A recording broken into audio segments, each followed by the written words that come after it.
هل في وقت مثالي اللي انت تعمل حاجة معينة؟ يعني هل في وقت مثالي اللي انت مثلا تبدأ تشتغل مثلا في مشروع كتابة، او تكتب رسالتك، او تعمل بحث علمي، او اللي انت تعمل مثلا مشوار الصيانة، او اللي انت تصلح الطبعة، او اللي انت تجيب كمبيوتر جديد، او تنزل تجيب هدوم؟ هل في وقت مثالي اللي انت تعمل اي حاجة؟ مفيش اي وقت مثالي، دايما هتلاقي في مشاغل. فانا من الناس المقتنعه، ما تكون عايز تعمل حاجه، عايز تصلح الكمبيوتر انزل صلحه فورا، عايز تصلح العربيه انزل صلحها فورا، ما تكون عايز تكتب ابدا اكتب فورا، لانك عمرك ما هتلاقي وقت مثالي اللي انت تعمل فيه اللي انت عايزه. ما بيحصلش. عايز تعمل حاجه الحق اعملها. فبلاش تأجيل، يعني لان التسويف ده بيخلي، عايز تقابل صديق انزل قابله، لان التسويف ده بيخلي الموضوع سخيف ومع الوقت بيبقى ممل.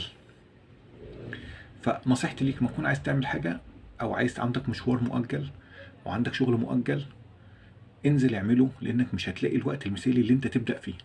مفيش. يعني فكرة ايه، انا هبطل سجاير من اول يناير وهكون انسان جديد؟ كل سنة بتيجي اول يناير وبتفضل برضه بتشرب سجاير.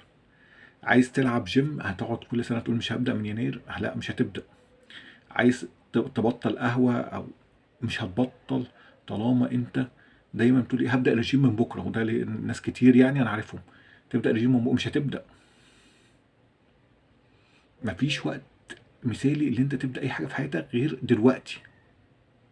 ما تكون عايز تبدأ، ابدأ دلوقتي، ولا تؤجلوا عمل اليوم إلى الغد.